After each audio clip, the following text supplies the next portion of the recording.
우리 현대인들은 집보다 더 많은 시간을 회사에서 보냅니다. 어쩌면 가족보다 더 많은 관계를 동료들과 맺고 있는지도 모릅니다. 이게 직장의 하나의 큰 커뮤니티죠. 여기서 일어나는 많은 갈등들, 문제들을 다뤄줘야 한다.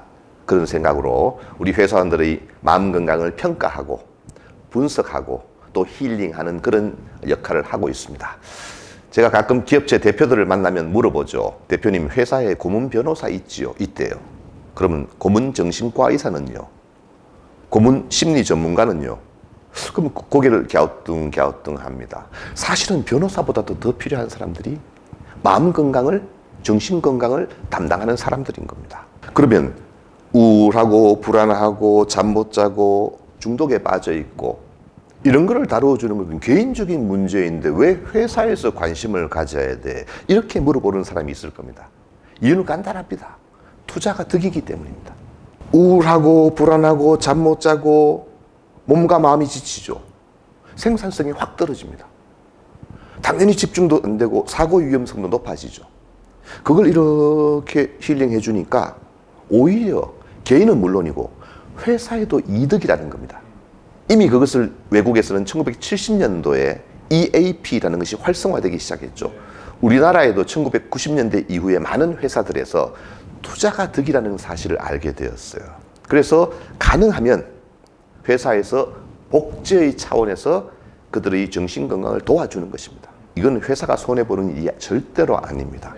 이제는 개인을 위해서도 회사를 위해서도 어떻게 보면 나라를 위해서도 거기에 투자하는 게 득이라는 생각을 해야 됩니다. 그래서 지금 힘든 사람을 빨리 도와주는 역할과 또 지금은 아직 병적인 건 아니지만 이분들이 고위험군으로 넘어가는 걸 예방해 줘야 되잖아요.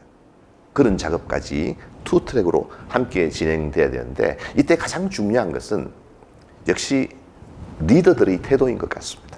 우리나라는요, 이 윗사람이 바뀌지 않으면 아무것도 안 됩니다.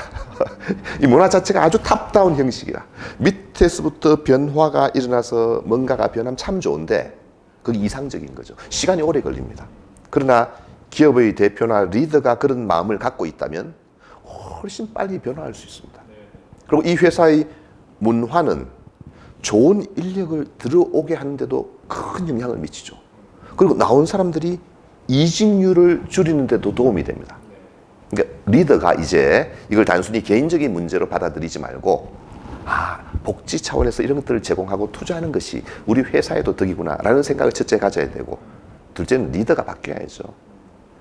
회사 보고 왔다가 상사 보고 떠난다 이런 얘기 들어보셨죠? 무슨 의미인지 잘 아실 거예요.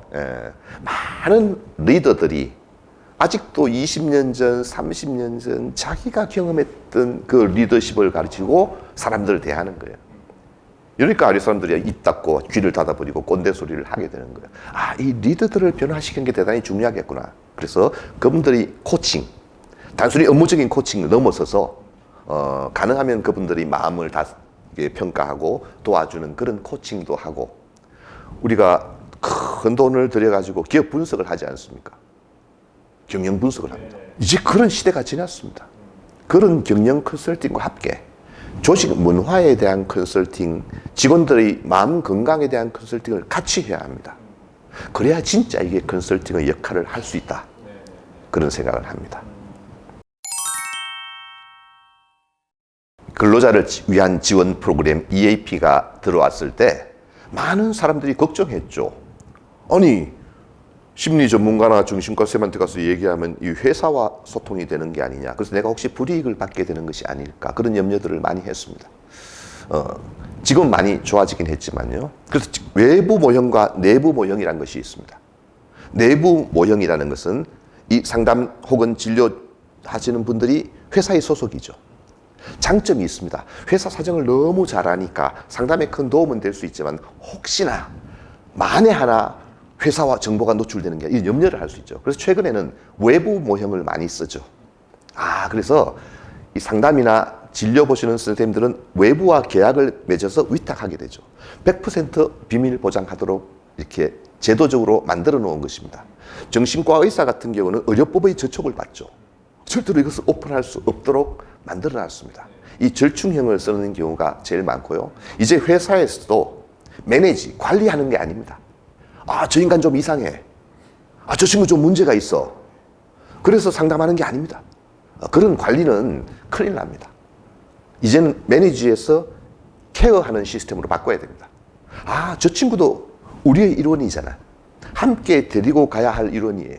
그래서 힘들고 어려워할 때 누군가 도움을 줄 수 있는 이런 시스템으로 이걸 이해하셔야 됩니다. 그래서 관리가 아니고 이거는 복지 차원의 문제로 접근한 것이 현명한 방법인 것입니다.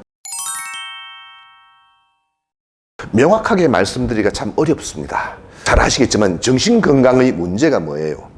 지금 막 투자를 한다고 내년에 좋아졌냐? 라고 말하면 이게 황당한 거예요. 그렇게 볼 수가 없는 것입니다. 그러나 1970년대 존슨 앤 존슨이라는 회사가 있었습니다. 트럭 기사들이 계속 사고를 내는 거예요. 사고율이 높아지니까 보상금이 많이 나가게 되죠. 그 회사에서 원인을 찾아보니까 이 장거리를 뛰는 기사들이 잠도 잘 못 자고 술도 마시고 불안하고 문제가 많은 거예요. 그래서 다음 해에 교육을 하고 상담을 하고 치유를 하고 돌려보냈어요. 놀랍게도 사고율이 40%로 떨어졌습니다. 계산을 해보니까 이거 보상금 주는 것보다 월등히 싼 거예요.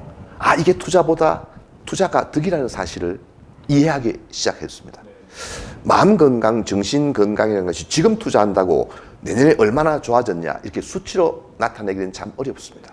그러나 제일 중요한 것은 힘들 때 가서 내 문제를 의논할 수 있고 내가 힘들 때 치료적인 도움을 받을 수 있고 회사에서 나를 단순한 소모품으로 보지 않고 나를 소중한 사람으로 이해해 주는구나. 그리고 나를 도와주는구나. 돈까지 써가면서 내가 회사에서 그래도 나름 소중한 사람이 되는 거죠. 이런 복제의 문제로 얘기되면은 문화가 좋아집니다. 그럼 이게 당연히 관계도 좋아지게 되고 갈등 해소하죠. 돈으로 환산할 수 없는 수없이 많은 이득들이 따라오는 것입니다.